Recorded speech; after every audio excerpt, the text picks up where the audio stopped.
I have Belle Landau, who's been 20 years experience as an executive nonprofit organization, is now the executive director of Returning Veterans Project. Yeah. And for what now, 9 years? No, almost 5 years. 5 years. Yeah. Okay. Yeah. The organization's 9 years old. The organization is 9 Right. years old. Right. And then we also have Cassandra Curry. You like to be called Casey.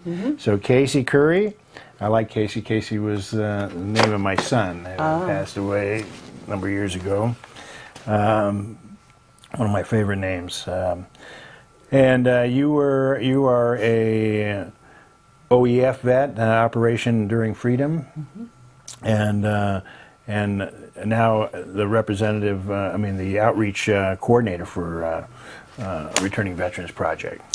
Yes. And so Just hired. just Yes, hired. just Okay. started. Yeah. So let's talk about, first of all, I don't know if you got to hear a little bit of the program. That No, we the talked sound about. wasn't on out Okay. there, so. Well, we talked about a number of things that are happening with war. We had a demonstration here yesterday about people going back to Iraq. Right. I know when in 1991, when the first Bush's father, Bush 1, went to war on Iraq, that my post-traumatic stress went to the roof.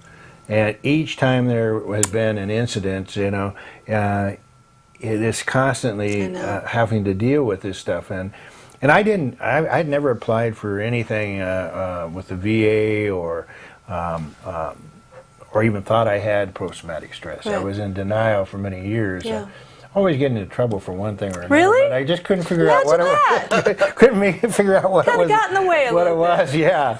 and then I started hanging around with more veterans. I think that's the first time I wrote something. I was back in college, and I had been a labor organizer and been a human rights activist, but I'd never spoken as a vet. Right. And I had also, when this happened, I wrote something about my experience in Vietnam and why this bothered me, Yeah. And all of a sudden there was people just walking up to me and saying, I read your piece and I want to let you know I'm a Vietnam veteran. One was a Vietnamese refugee, and he was asking me, well, why did you do this, And then it made me start thinking about all these things that I had, and it just became, I started being around Veterans for Peace, people that were doing things. We just crossed paths because I was working on other projects, Right. and we come together. And somebody says, Dan, you got that 1,000-mile stare, I said, well, I don't know what you're talking about. In fact, at college, I went in for I was having trouble doing my tests and stuff, and Couldn't concentrate, right? Yeah. I couldn't concentrate, but I'm also dyslexic, So I was being tested for that, and then one of the counselors said, "We think you're having mini-mole seizures." I said, "What?" She says, "Yeah, you'd be spaced off in Disassociation, for a long period of time." Yeah. I said, well, I didn't know. I had no idea. I thought I was just thinking through the problem, Right. But my mind would travel Just in different. go away, yeah. So that was the first time I really started even thinking that I had a problem, and then people were saying you need to go somewhere and get help, and then I started going to the VA, and Good. it began a process for me, Yeah. And I ran across other people that were doing workshops, and then of course. Learning about the Returning Veterans Project when it came about.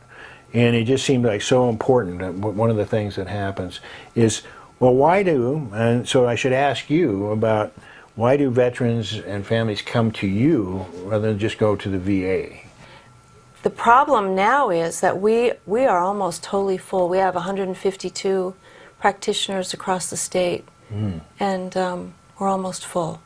Well, I think of it, I guess when I think of it, I didn't even think about it as the entire state. I was thinking Portland, Right. That's where my head is, right? Yeah. And I didn't realize that it was in various areas Throughout the Willamette Valley, throughout the Portland metro area, we have about 5 therapists in Vancouver now, 4 or 5. Then down the I-5 corridor, Corvallis, Eugene, Monmouth, down Well, to Ashland, Grants Pass, and Medford, and then also in Bend and Redmond. Well, we might be getting a little ahead of ourselves. Yeah. Maybe we should go back and tell people what the Returning Veterans Project is. Yeah, absolutely. You know, and how that works for people. Okay, so the project is a nonprofit that was created in 2005 by a local therapist named Carol Levine. Oh, I know Carol. Yeah, who's now retired. She was watching the news in 2004. She's in her 70s and can remember people coming home from Vietnam, as I can. Not in my 70s yet, but I can still remember.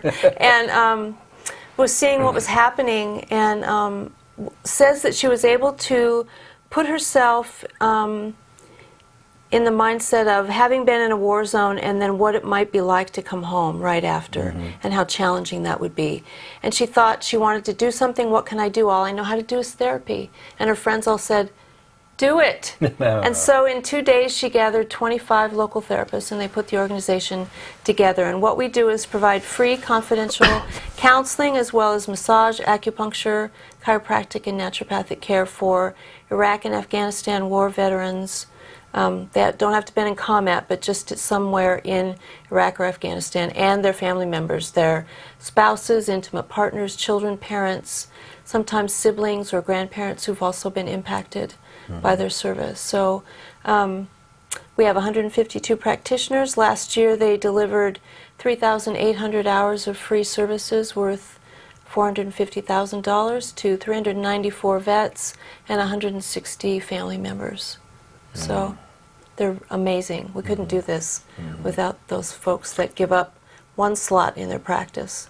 And do you deal with people that are homeless and have and is there do you have services that help them, or do you referral? We do a lot of information, resource referral. We get calls from all over the country, actually, around those issues. And then my providers, in the last 6 months, I think I've gotten calls from a handful of providers who are serving couch surfing or already homeless current war vets. Right. And they need mental health services. They're already homeless. Some are at risk of incarceration. So I think we're seeing people who have been home quite a while and are coming into services for the first time, and things have fallen apart already. And maybe they aren't eligible for VA services anymore because it's been 5 years and they never enrolled. And is there a limitation? Yes. Okay, Yeah. let's talk Yeah. about that. And if, excuse me, and if you are a Guard or Reserve, you have to have been in combat in order to be eligible, and service connected in order to be eligible. You have 1 year after coming out of combat to get enrolled into the VA system, and then 5 years after you leave the military to re-enroll in the VA system. Is that new? I don't even remember that even being a problem when I was a Vietnam veteran. I couldn't really honestly tell you. I don't know. I enrolled as soon as I got back because I got injured while I was over there several times. So I enrolled immediately upon coming back before I got out of the military. But I do know that I believe they're starting to open that up because you can appeal it, I think. You can appeal it. You can get a waiver, but the job that I am finishing up with now, I have most of my clients are Desert Storm or Vietnam era veterans, and there are several of them that have never enrolled in the system, but we were able to get them in so that they could get some type of care. So it's kind of complex, but there is a time limit as far as when you can enroll once you leave the military. And then if you're service connected, and if it can be proven that you're service connected, then that changes. But there is a time limit. Yeah. And we found, excuse me, that for a lot of the current war veterans, they do not seek services upon immediately returning unless they were injured. They do wait, and that's the unfortunate thing, because they're finding that at the 4, 5, and 6 year is now when they're going, oh my God, there's something wrong with me. Yeah. And at that point, there's a good possibility they would not be eligible for VA healthcare services. Yeah, well, it's almost 30 years for me. You know, I mean, it's Yeah. just Right, like, when you think right. about it, you know, thank God I could get in still. Yeah. Right. But, Right.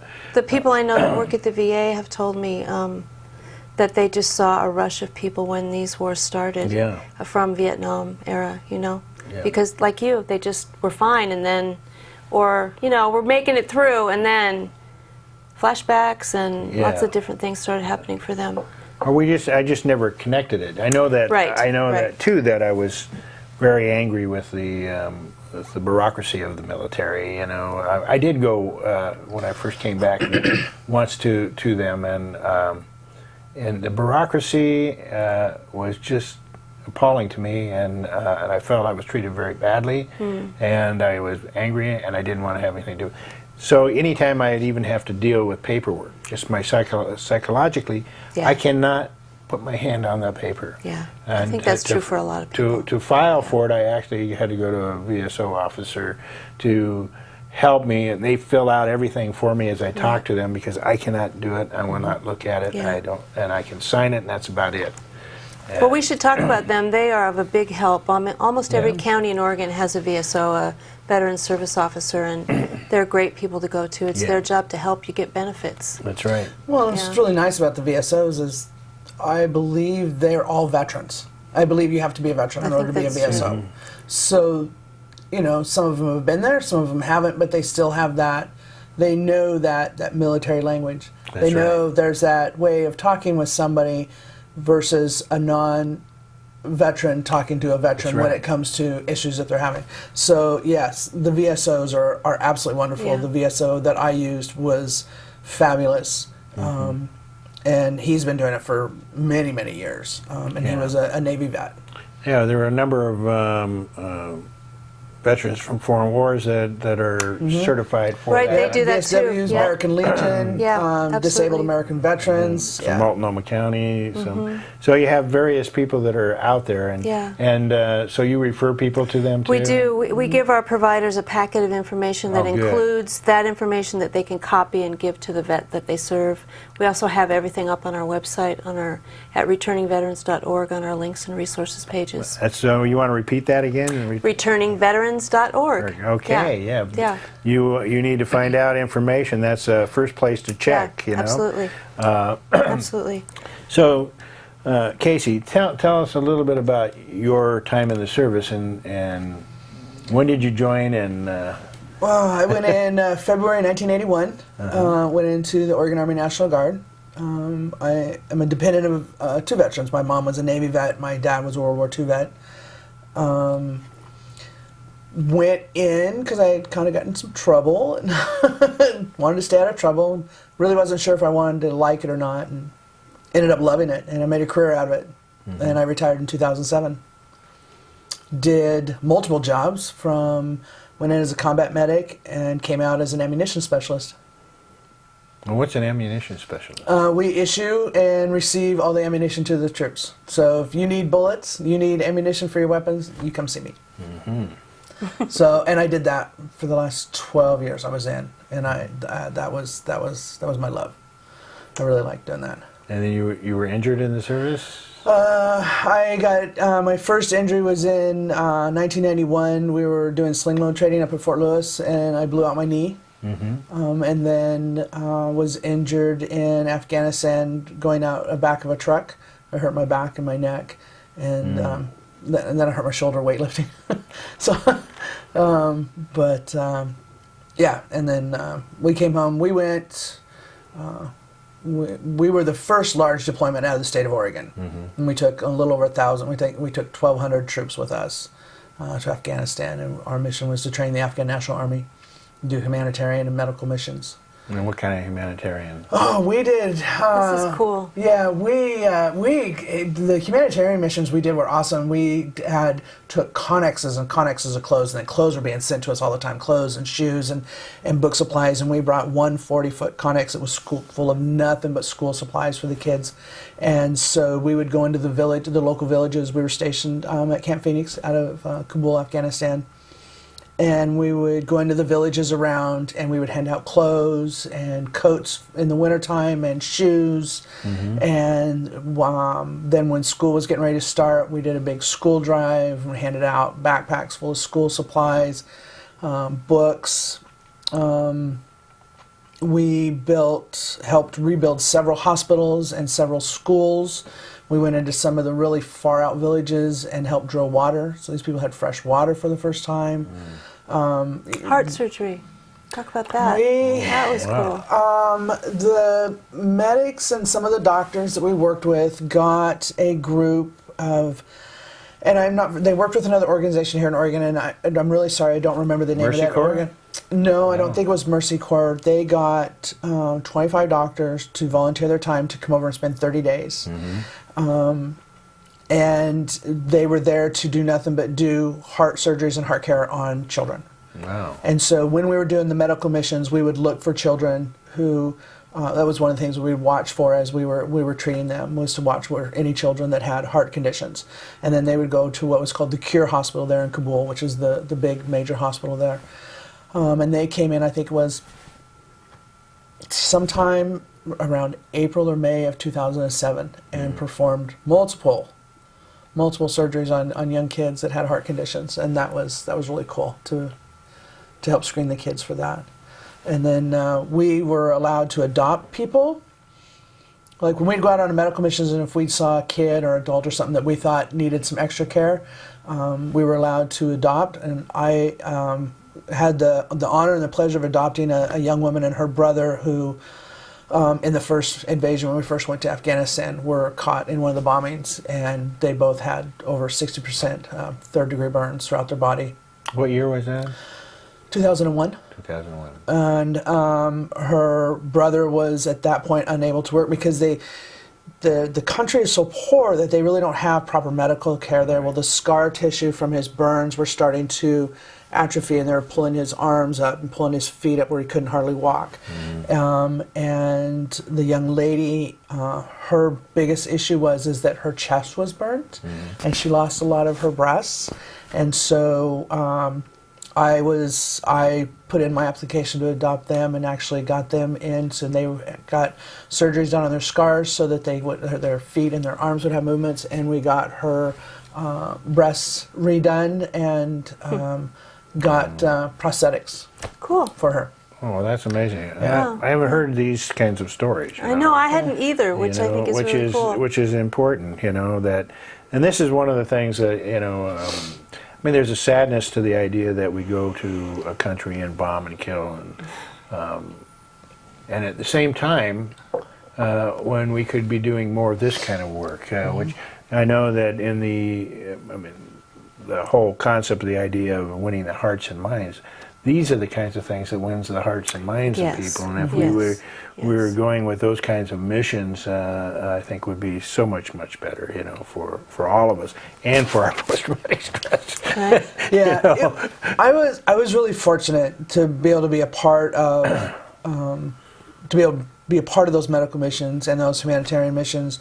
I made it a goal. I wanted to learn as much as I could about the country and the people that was there. If I'm living in a foreign country, I need to know about them. And I had an interpreter assigned to me who was absolutely fabulous, and we still communicate today. And he took the time to really teach me a lot about a lot of the old ways and how things have changed since the Taliban, and taught me a lot about his family. And so I was really fortunate in that way that I got to really be a part of that, because a lot of our soldiers did not. If they were out in outlying FOBs, we had several FOBs, especially the ones that were close to Pakistan, that were constantly being mortared. And explain FOBs. Forward operating base. There you go. So they're bases that are, you have your big major bases. Right. Kandahar was a big major base. Bagram Air Force Base was a big one. Kandahar is ran by Foreign Coalition. Bagram was ran by the Air Force, the United States Air Force. Kia was a multi-force, Kia was at the Kabul International Airport. And we were at Camp Phoenix, and it was a U.S. ran post, but we had anywhere from 5 to 7 different coalitions on that post. And then we had smaller, what they call FOBs, forward outward bases, that were spread out all over Afghanistan. And we had one that was very close to Pakistan, and they were constantly being mortared. And when they would have to come to Phoenix for supplies, they would almost every time they convoyed were hit with IEDs or they would get into gunfights, and so they didn't get to see a lot of the other stuff that is outside of just the direct combat. Right. So I was very fortunate that way. Not to say I didn't see my fair share of bad stuff, Right. but to be, I think that was one of the things that helped me. I got to know the people and I got to talk with them. And that was quite incredible. And I've been invited back when the war is over, which I don't know. Let's hope. Let's hope that happens. You know, it's funny that there a number of Veterans for Peace and Iraq veterans have done work together to do like a water project in Iraq. You know, there are a number of veterans that are Iraq veterans when this new sort of beating the drums for war popped up. Who have been maintained contacts with the Iraqi people. They have friends there, and they've been trying to figure different things that they could go back and help people. And that's something I know when I was Vietnam. You know, I wasn't there long enough, but I didn't know the people. I didn't know the language. I didn't know the history. I didn't know anything. And then I was sent to the Philippines, and again it was one of these things. I was in a Marine Corps base in which we were guarding out in the middle of the jungle ammunition dumps, you know, basically, and you'd have 4 days on, 3 days off, that kind of thing, and just constantly going into a town which was considered at that time a whore town. And the veterans would just use the women there for sex and alcohol and drugs and everything else, and I began to think, you know, and this history of the Philippines. These are the people that fought with us in World War II, and I talked to a Filipino soldier who would tell me he knew more about my history of America and the war and the people than I knew anything about what their country was about, and they had, you know, their own language. I come from also a Spanish background. My father was from Panama, and my grandmother spoke Spanish, but family never taught it to us. They spoke both Spanish and Tagalog, you know. But it would have been nice to have been able to speak the language, get to know the people. We, instead of going into that town and using and abusing people, we could have been cleaning up a river that was just a sewer of a river. Or like you, helping with creating medical clinics, you know, that would be available for people that were suffering and poor in their country. And I just thought of all the things, and that was all came to me after all this stuff, and saying, you know, how is it that our military doesn't even start to train people from the very beginning? If you're going to be in another country, you must learn the language of those people. You must learn their history and their culture. You will meet and learn so much in this world. You know, we were so I was with, at that time, there's been a designation change. I was with 141 Support Battalion, 41st Brigade here out of Oregon, and we were pretty fortunate because we knew 2 years in advance pretty much that's where we were going, and the mission was going to be, our mission was to train the Afghan National Army. They called it the ANA mission. And when we went to Camp Shelby, Mississippi to do our train up, we literally had to take a week of culture training, Afghanistan culture training, which was really, really nice. And knowing that we were going there gave us soldiers a chance to, you know, on our own time, if we so choose, to learn about it. Right. You know, and I actually went back to the 60s and started going forward because it used to be an incredibly beautiful country. We used to get lots of cherries and pomegranates from there. And to go back and see it now, it's quite different after, you know, being invaded so many times and Russia pretty much destroying the whole countryside. But yeah, so it was really nice getting to know some of those people. And so when I came home, I felt pretty good, you know. Didn't realize I had issues. For quite some time after. It was probably almost a year and a half. And I didn't even know about Returning Veterans Project.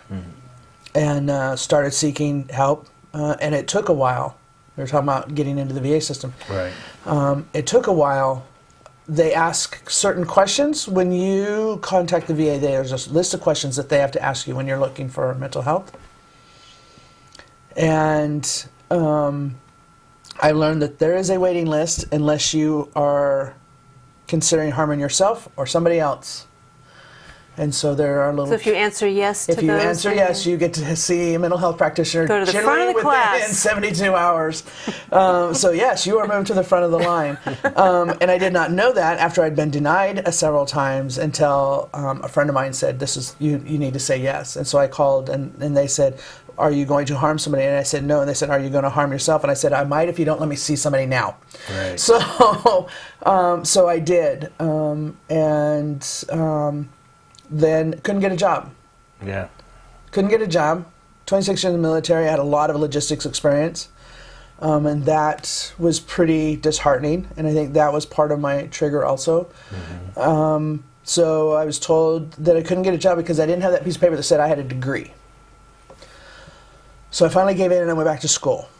And decided, after about a year, I decided, well, what I want to do is I want to do something back. I want to do something with veterans. This is what Right. I went through after I got out. Yeah. I don't want to see other veterans go through Good this. for you. And so it took me a few years, but towards the end of my bachelor's program, when it was time to do my internship, I started contacting some organizations. I want to do my internship, and I've been working with veterans with education, employment, and in these different areas. This is my next step, and couldn't find anybody. I was talking with a friend, and she goes, "Hey, my friend says you need to contact this agency." And I said, "Returning Veterans Project?" I said, "I've never heard of them before." She says, "Well, just call her." Okay. So I called Belle. Belle's going, "What?" I was like, "What does this person want?" I'm pretty sure she thought it was crazy. No, I didn't. Oh, another vet. So we met, and I had the distinct honor and pleasure of being able to do my internship with Returning Veterans Project, and really got to learn that, wow, not only is there Returning Veterans Project, but there are other organizations out there that have all these different things for veterans that it's not known, it's not public for whatever reason. Right. We're not being told these organizations are out there to help us. And so, and at the time that I was seeking my internship, I was working for a company in Vancouver called Human Services Council, who at that time was administering the Clark County Veterans Assistance Fund grant. So it was kind of like my last piece of what I needed in order to fulfill my portfolio for my bachelor's degree, was doing outreach. And I have, with that, have ran into people that I have served with and have now got them connected with Returning Veterans Project, and have now been hired on as staff. I think the key thing is really getting the word out of all these different organizations that are out there for veterans that veterans don't know about. And I think in so many levels, it's getting that information to the Guardian so they can get that out to the soldiers. I think it's getting it out to organizations, Veterans for Peace, the VFW, the American Legion. This is available. I think getting that information out to employers, it's key for employers to have resources to send these veterans to when they're hired on and then triggers happen or something happen, to be able to keep them on as an employee, but to be able to give them resources. Yeah. If you've got an issue or if they've had an injury that maybe their work is aggravating, then they can come back, they can go onto the Returning Veterans website and they can get a chiropractor if need be. But first, we need more providers. Oh, yes. Yes. So if you Definitely. have people watching who are chiropractors, Right. massage therapists, acupuncturists, naturopaths, mental health therapists, drug and alcohol counselors, Yes. couples counselors, work with kids, one free slot in your practice is all that we ask. You go through the applications on the website, go to the For Provider page at returningveterans.org. Fill out the application. You'll go through a 1-hour orientation, give lots of information on veterans in Oregon, returning veterans in Oregon, and families and what they need, and then, start seeing a client. The body workers fill up faster than the mental health folks, as you probably, when people come home from Iraq or Afghanistan, they don't think, Hurt. I need to go to counseling. Right. But a massage, chiropractic, I hurt, So Acupuncture? acupuncture, Yes. Yeah. Acupuncture is really good for ramping down PTSD symptoms. Yeah. There's also the Portland Veterans Acupuncture Project, which you probably know about. It's free. It's once a week for veterans of all eras. Over at a little church there? Yeah, it's in Southeast Portland. I can't remember the church, but if you Google Portland Veterans Acupuncture Project, you can find the address Yeah. and the time. Yeah, I've they're been great. there once myself. Yeah. My yeah. time is always the hardest part of getting. I know, services. all of us. Yeah. But no, I think it's a terrific thing. So, as an outreach person here, what's your job going to be for them? So for the remainder of this year, my biggest goal, and what I've been directed by my executive director, is recruiting practitioners. Okay, that's Recruiting practitioners, because so if you think about, Oregon is one of the smallest states in the United States, and we are only second to Louisiana as far as deployments. Per capita. Per capita. There's probably For Guard and Reserve, yeah. less than 200 soldiers that are active in the Guard that have not deployed, and there are many active. and they just deployed recently. They didn't just they? did well. They're they're in their train training. up. They're in their training process now. They're in Fort Hood, Texas, doing their train up, getting ready to do a year-long deployment in Afghanistan. 900, yeah. Not just active guards, but active duty people that have now separated have come back. They're anticipating in the next few years that some 25,000 soldiers are going to come back That's right. to There's Oregon. already 31,000 current war vets in Oregon, so. Yeah. So for a small state, that's so one practitioner to give up one free bono slot is really cool, but Oh, yeah. we only have 152 for 31,000 soldiers right now. And we're talking, those are We just... know we can't serve everybody, but we try. But we try, and so our goal is by the end of the year to bring on 70 new practitioners. So that's going to be my main focus for this year. So, how, Belle, then also we're dealing with the they call it Obamacare, and is that in any way going to help? I think it people slowed down volunteer recruitment. What I've heard is that it's impacted therapists and other people on how they do their job and the paperwork they have to do. So a lot of people say, I'll consider it after I figure out what all of this means for me. So it's kind of slowed down recruitment a little bit. Okay. Yeah. There's oftentimes when I think about, we just had the major recent scandals with the VA, what happened in Arizona and Texas, and I was online with a young woman from, she said 2 tours, and she apparently had cancer, and she was going to the VA and wasn't getting the help that she needed, and she was Call scared. your senator. Yeah, that's, but she, when I'm listening to her, this is just Facebook back and forth, I get a feeling of, close to suicide, kind of. You start, all I could say is I'm here, anything you need to do, you can call me, you can talk to me, or do whatever you need to do. But I also have friends in Texas, and we can always get people there. But the thing is I'm hearing these things coming back from people. They're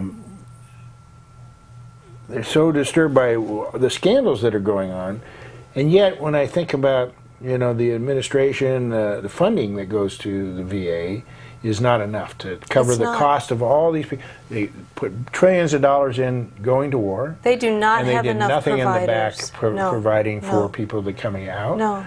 And because the thing is, I've gotten good treatment from the VA, once I've got in. Right. And the people on the ground that are giving you the services are doing a great job here, at least I think here in Oregon. The clinicians I know at the VA are great. Yeah. They've been doing great. Yep. And they wish they could do more. Right. And they can't because they're stifled by the money that is supposed to be going to the VA and helping out. So people out there, one thing is get your senators and congressmen and representatives to be out there, and to contact them and ask, let's fund that, let's fund the VA, let's make sure everybody's taken care of. The other thing I would say is that we also want, I would like to see that we had a single-payer, publicly funded healthcare system for everyone. Wouldn't we? Yes. And yes. and then you would still need the Veterans Administration to handle combat veterans Right. that are specialized in that. And I wanted to, you know, we're coming to an end here. We got a couple of minutes, and I wanted to thank you both for Thank coming you. here.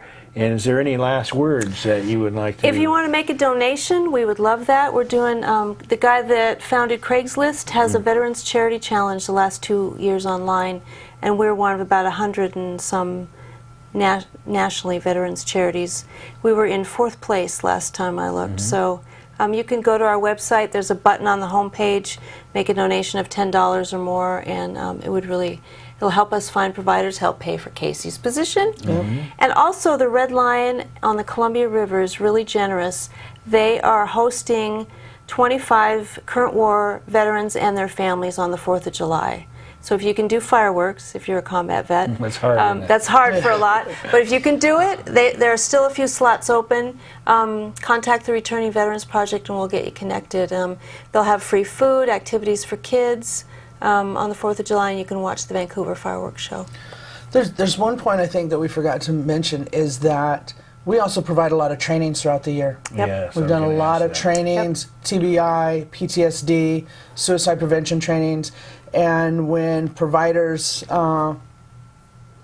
join Returning Veterans Project and offer that one free pro bono, they are can attend these trainings and get free CEUs, which can be very costly for them, which are credit units that they have to maintain in order to keep their Continuing ed license. credits, so, yeah. Right. So that's one way, yeah. you know, you can get compensated. Well, that's great. Yeah, thank you for having us. Well, was a I'm glad pleasure. to have you there, and I want to thank, you know, Metro East Community Media for being able to host Veterans for Peace forum here, and to Kelly Labonte and Jim Lockhart, who are our producers of the program, and we've been doing this almost 8 years now. Wow. I believe, Wow. something like that, and. That's great. So I'm glad that we're able to have a voice out here for veterans and to talk about the various ways. Really enjoyed your story, Casey, and finding out there was people that are out there really caring about the people in Afghanistan and doing great work. Thank you. And thank you for taking care of our veterans My here pleasure. at home, and that pleasure. there's an alternative My out there son for is one of everyone. them, yeah, absolutely.